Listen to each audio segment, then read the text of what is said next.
Tapi yang bikin aku serem itu adalah ketika aku cerita sama mbah-mbah yang tinggal di sebelah rumah tempat aku tinggal. Kata beliau, ternyata dinding kamarku sebelahan sama lahan pesantren, yang mana lahan itu adalah tempat di mana jin-jin dibuang.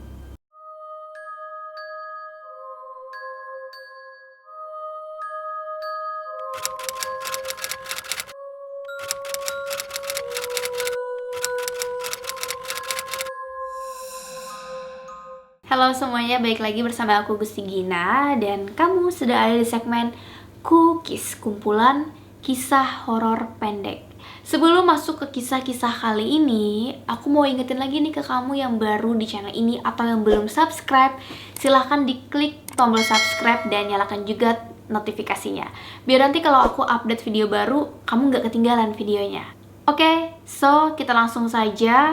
Dan ini kisahnya. Kisah ini dari salah satu teman Instagram aku, kita sebut saja namanya Caca. Nah, dia DM aku di Instagram mengenai pengalaman horor dia. Dan langsung aja aku bacakan kisah dia. Dari dulu, sebenarnya sampai sekarang aku masih sering digangguin sama makhluk halus. Seperti contohnya, barang hilang, terus tiba-tiba nanti munculnya di tempat yang bener-bener sudah aku cariin sebelumnya. Kalau cuma sekali dua kali, ya bisa kita anggap lupa ya. Tapi ini bener-bener sesering itu. Jadi semacam benda itu sengaja disembunyikan sama mereka. Lalu ketika aku mencari, nggak ada.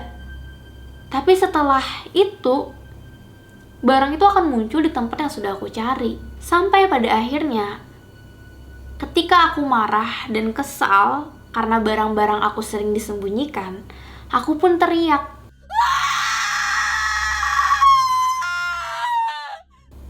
Dan nantangin mereka.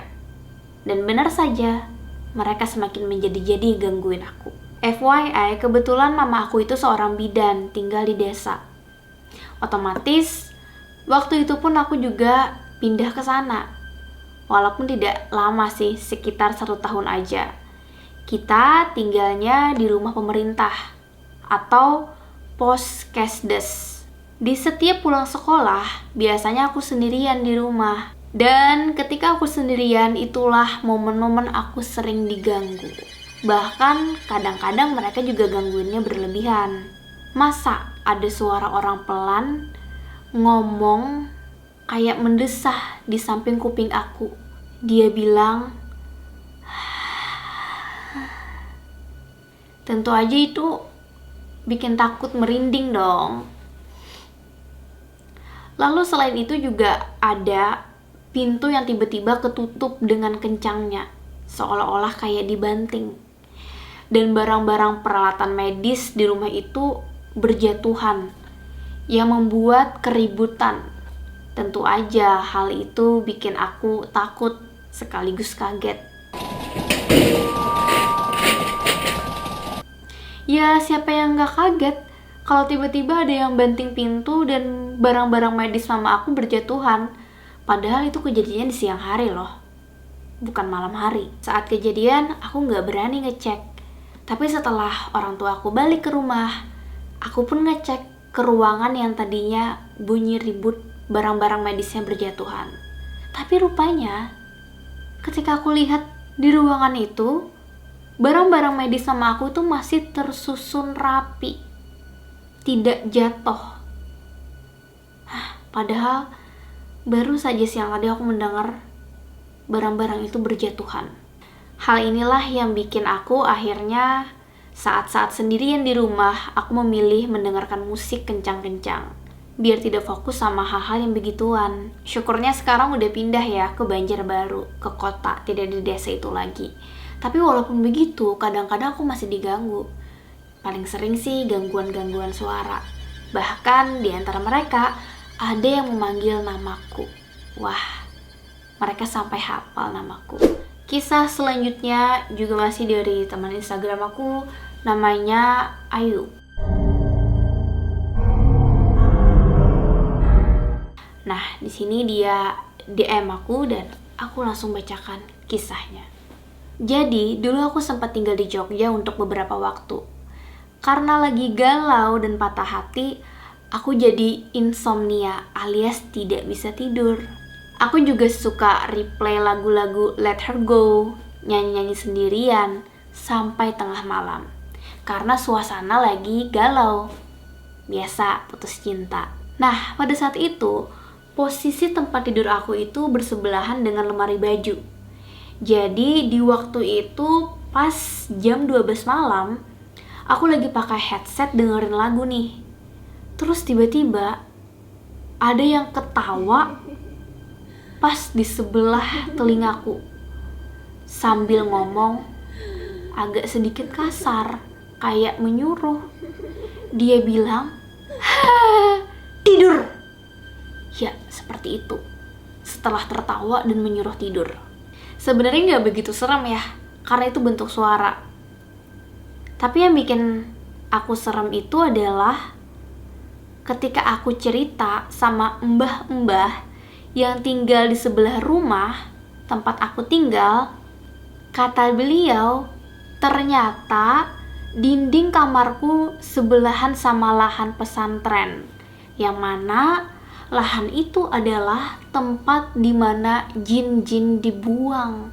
Hal ini bikin aku mikir, kayaknya suara yang kemarin juga aku tidur itu adalah salah satu jin yang dibuang di samping dinding kamarku.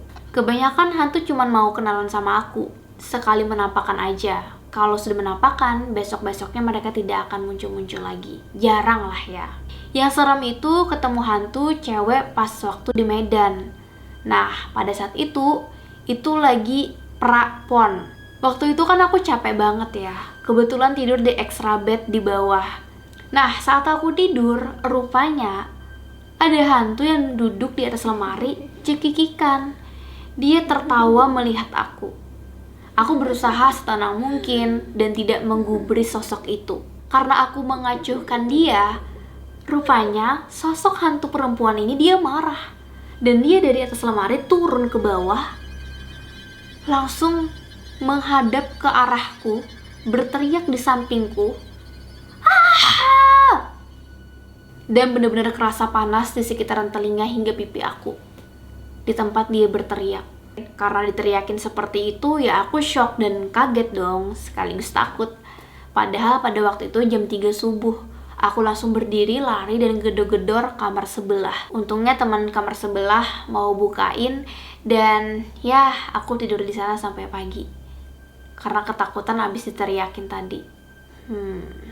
Oke, kita lanjut ke kisah selanjutnya dari teman Instagram. Namanya Indah. Aku akan bacakan langsung DM Instagram dia.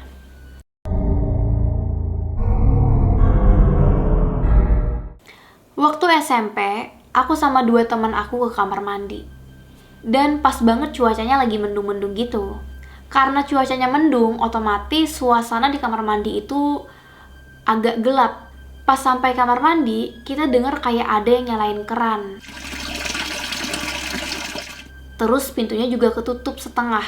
Dan aku sama teman aku berinisiatif untuk mendorong pintu tersebut.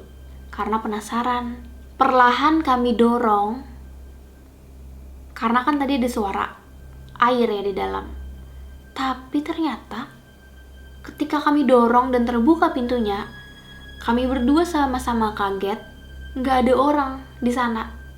Dan keran air itu sedang tertutup. Padahal kami nggak melihat sosok macam-macam, cuman kagetnya itu ya karena nggak ada orang gitu loh. Karena saking takutnya, akhirnya aku sama teman aku lari keluar kamar mandi. Nggak sampai di situ, kita sudah berlari lama dari sana, tapi kayak nggak nyampe-nyampe keluar. Padahal kami sudah berlari sekuat tenaga. Jarak dari kamar mandi keluar juga dekat padahal. Kayak nggak jauh banget, karena kan cuman bangunan sekolah, kamar mandi doang sampai keluar. Tapi anehnya, semacam kayak ada batasan yang membuat kami tidak bisa keluar dari kamar mandi. Padahal kami sudah berlari sekuat tenaga. Menyadari hal itu, kita langsung baca-baca doa dong, dan syukurnya bisa keluar. Tapi itu menjadi pengalaman teraneh dan terseram aku sama temen aku. Kita ngalamin berdua langsung.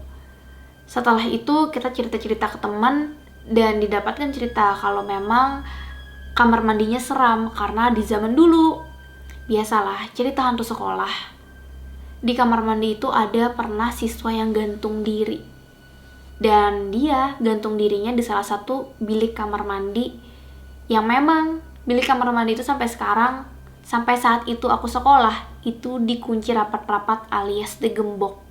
So, cerita tadi mengakhiri video kali ini, episode cookies kali ini. Semoga bisa menemani waktu senggang kamu. Aku ingetin lagi buat kamu yang belum subscribe, subscribe ya, nyalakan loncengnya.